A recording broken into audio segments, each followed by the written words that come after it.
Andrew Lonai didn't mince words when describing the contradictions in Prince Andrew's public. For years, Andrew claimed he had no recollection of meeting Virginia Giuffre. But according to newly leaked emails, not only was he aware of her, he expressed concern over being exposed. The emails, believed to have come from Ghislaine Maxwell, contain admissions and details that directly undercut Andrew's long-standing denials. If you love getting the real story behind the palace walls, don't forget to subscribe to the channel and tap the notification bell so you never miss an update. Travel logs, witness accounts, and now Andrew's own words create a growing body of evidence that's proving difficult for the palace to dismiss. This scandal isn't just about one prince. It's about the credibility of an entire institution. The revelations place the monarchy in an increasingly precarious position as public scrutiny deepens and pressure builds for genuine accountability. With each new leak, it becomes harder to separate Andrew's personal misconduct from the institution's long-standing culture of silence, and Prince Andrew is once again neck-deep in scandal.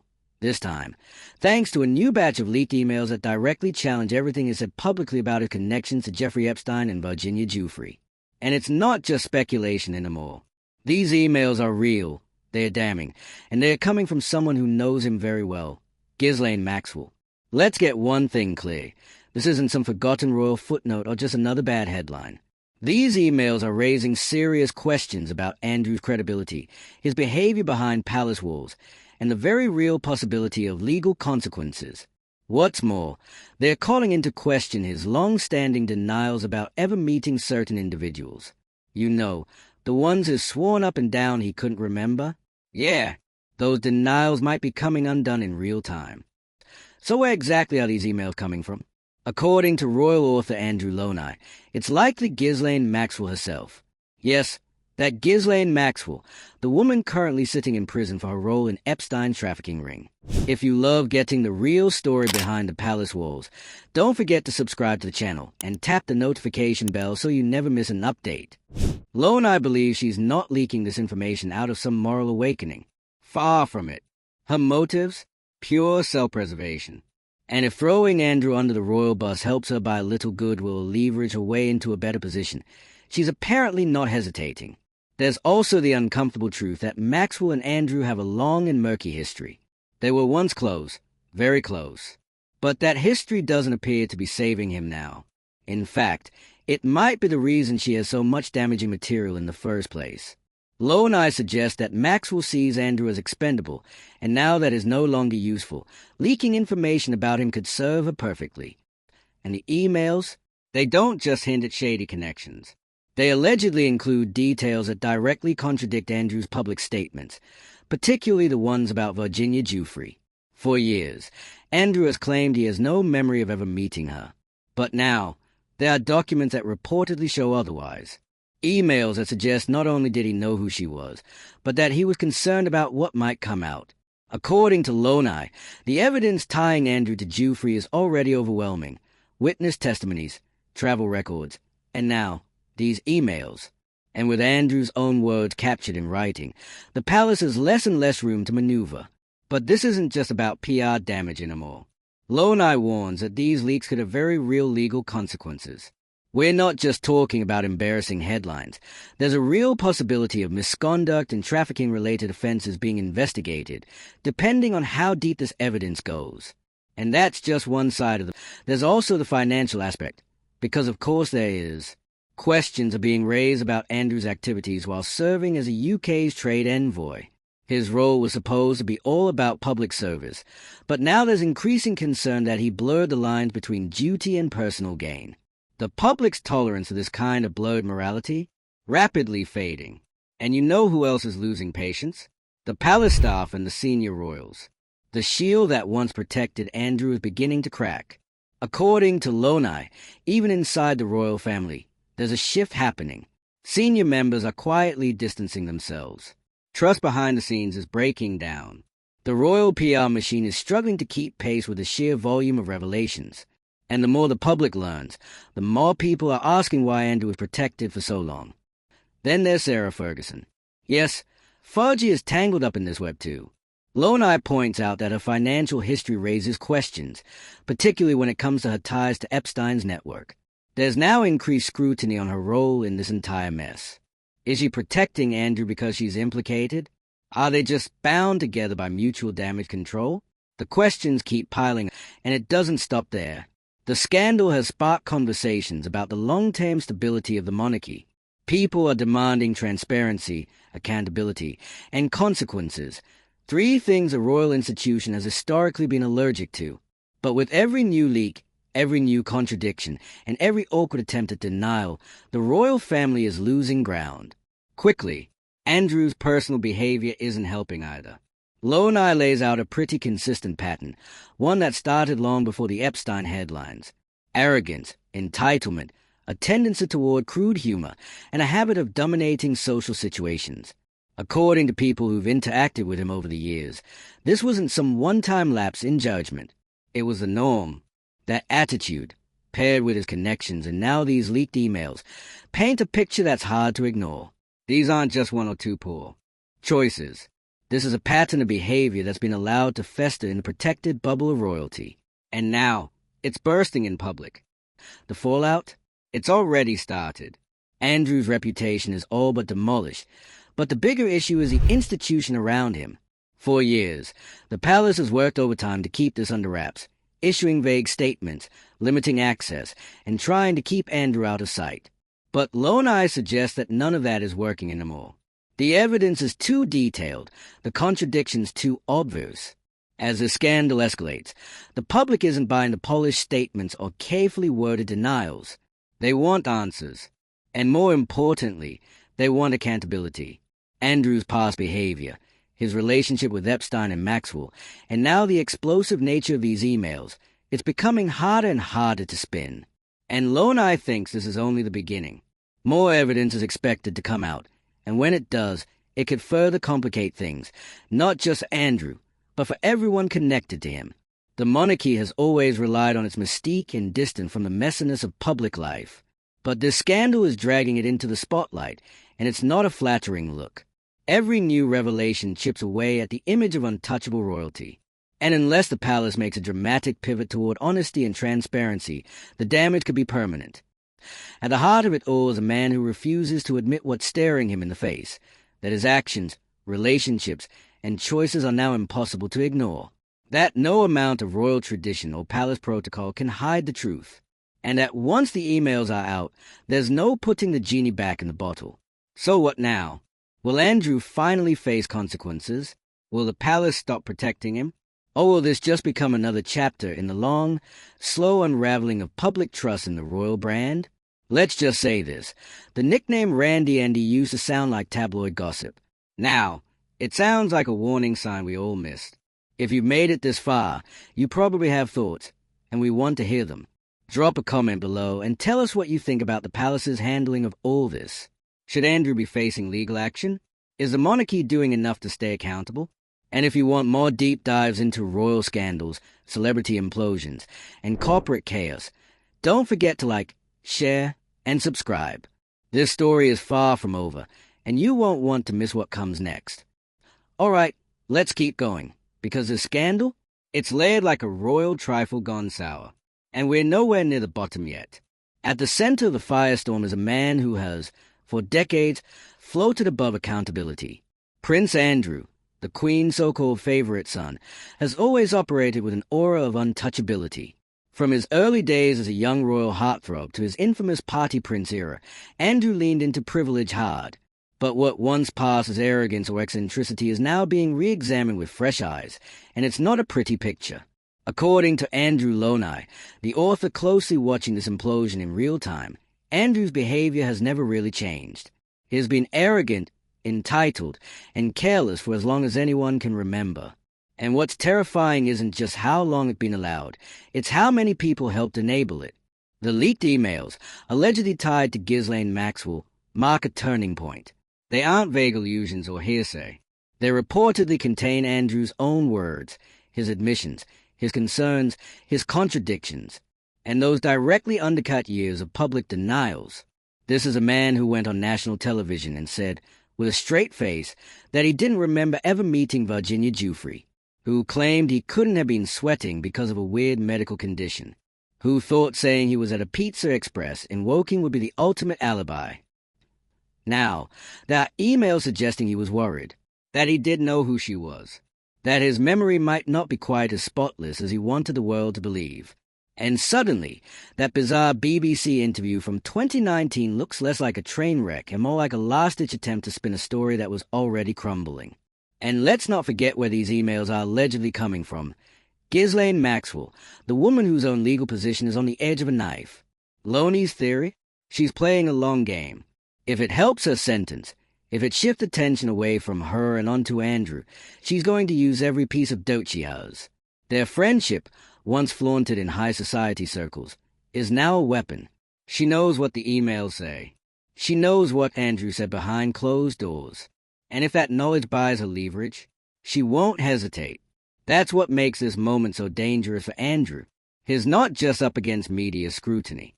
He's up against someone with nothing left to lose, and receipts. The royal family may have been able to deflect for years, but this is different. This is personal, detailed, and potentially prosecutable. The legal risk is becoming very real. Loney warns that Andrew could face consequences not only for the inconsistencies in his public statements, but for far more serious offenses tied to the Epstein trafficking network. That includes potential charges relating to misconduct in trafficking itself, especially if the emails contain damning evidence of what he knew, when he knew it, and who he was meeting. But that's not all. There's also mounting concern around Andrew's financial dealings during his time as a UK Special Representative for Trade and Investment. That was supposed to be a diplomatic role. Instead, it's now being re-examined for signs that Andrew may have used his position for personal benefit. Public office, private gain, the optics couldn't be worse. And let's be honest, the British public is fed up.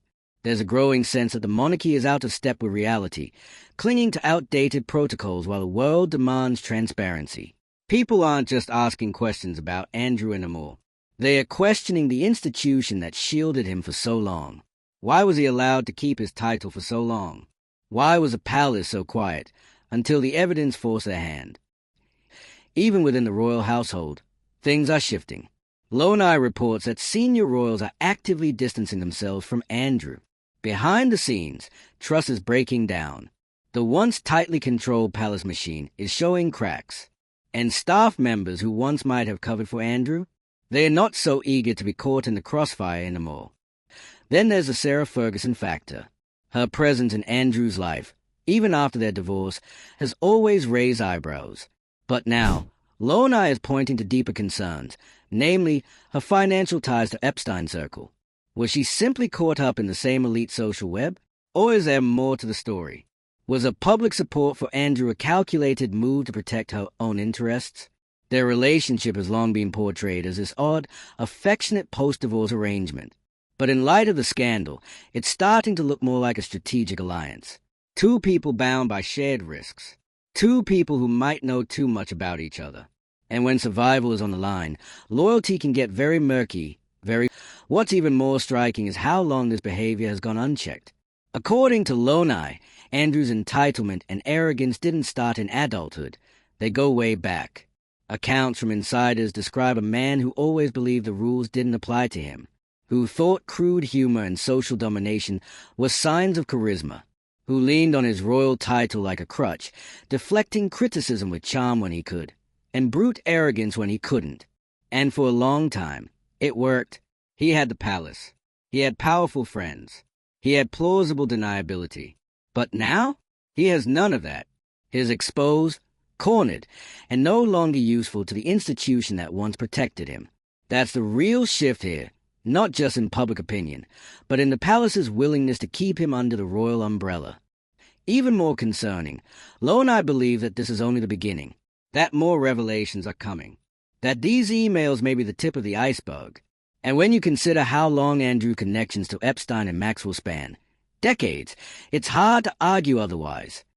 So where does this leave the monarchy? In trouble. The royal brand is built on image, decorum, and the illusion of moral superiority. But how do you maintain that when one of your own is at the center of an international trafficking scandal? When your institution is caught protecting him, deflecting, and stonewalling questions? It's not just Andrew under the microscope. It's the entire system that enabled him, A system that allowed him to travel the world on taxpayer funds while partying with billionaires and convicted criminals. A system that refused to speak clearly or act decisively until it had no choice. And now, with each new leak, the damage deepens. Public trust is eroding. Support for the monarchy is wavering. And calls for accountability, real accountability, are getting louder. Because at the end of the day, this isn't just about one man's fall from grace. It's about what that fall reveals. About privilege. About power. About a royal family that insists on its relevance while avoiding the very thing that gives relevance meaning, responsibility. So, if Andrew thought his nickname Randy Andy was just cheeky tabloid fodder, he may want to rethink that. That name now symbolizes a legacy of scandal, denial, and entitlement. And unlike titles, you don't get to hand that one back. We're watching this unfold in real time. And trust, this isn't going away. The media isn't letting go. The public isn't forgetting. And if the palace thinks this will fade like every other scandal, they may want to look at the calendar. It's not 1995 anymore. The world has receipts, and people are reading them out. And here's where things hit critical mass. Because with every headline, every leaked detail, and every awkward palace silence, the pressure builds. You can feel it, can't you? The walls closing in. The carefully constructed illusion of royal dignity cracking under the weight of its own hypocrisy. Andrew isn't just battling a scandal. He's trapped in a PR nightmare that's sprinting faster than any Buckingham Palace press release can catch. And as Andrew Lonai keeps pointing out, the truly damning part of all this, it's the pattern. This isn't a one-off controversy. This is a culmination of years, decades, of behavior swept under gilded rugs, protected by status, and politely ignored by the institution that's now scrambling to act like it had no idea. And let's talk about that institution for a second, because what's happening to Andrew isn't just personal, it's symbolic.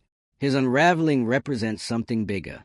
4 years, the monarchy survived by sitting slightly above the mess, by not being political, by being, well, royal.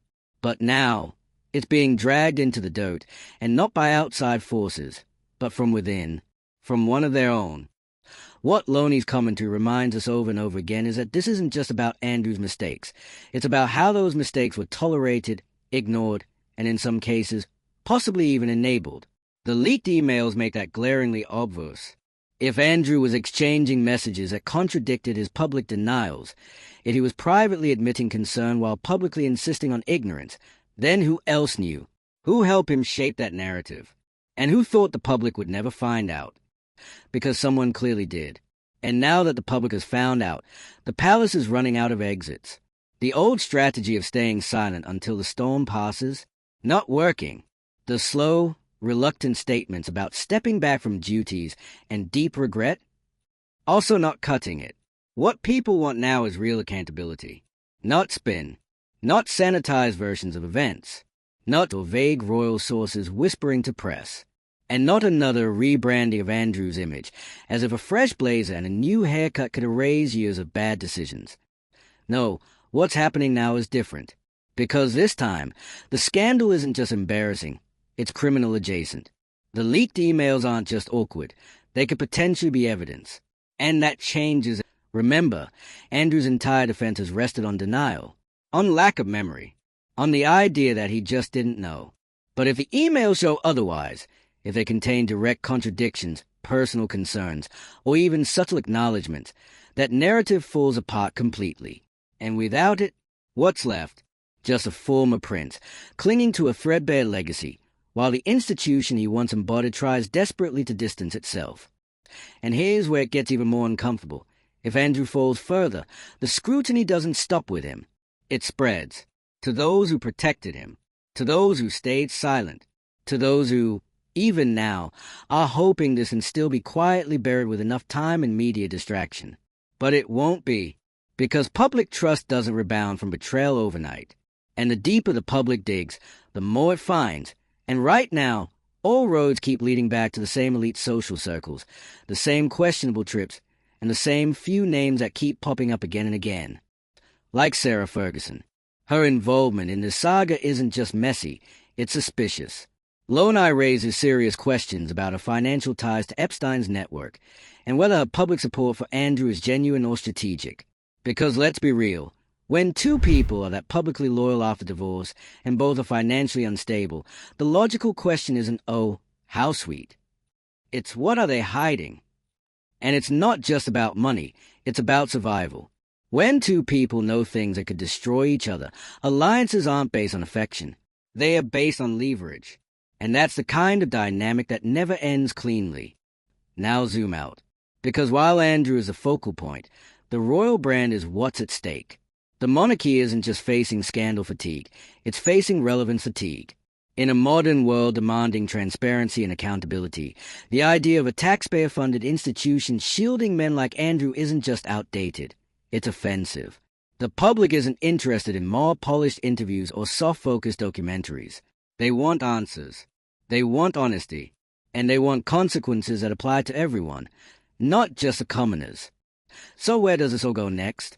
If Lonai is right, and more evidence is coming, and let's be honest, it probably is, then this is just a second act. The emails may have opened the door, but the floodgates are only just starting to creak. And if Ghislaine Maxwell continues leaking what she knows, the monarchy might not just have to cut Andrew loose. They may have to confront the very culture that allowed him to flourish for so long without... So yeah, this isn't just about one prince's fall from grace. It's about a system built to protect him, and how that system is now being exposed piece by piece. And as more of the truth comes out, the real question is, will the monarchy adapt? Or will it cling to the very structures that are now collapsing under the weight of their own secrecy? Let us know what you think. Should Andrew be held accountable in court? Should the palace release everything it knows? Is this the moment that finally forces real change in how royalty is handled? Hit the like button if you think it's time for transparency, and drop a comment with your take. And if you want more deep dives into celebrity disasters, royal chaos, and the unfiltered truth behind the headlines, you know what to do. Subscribe. Because this royal saga, it's only getting messier.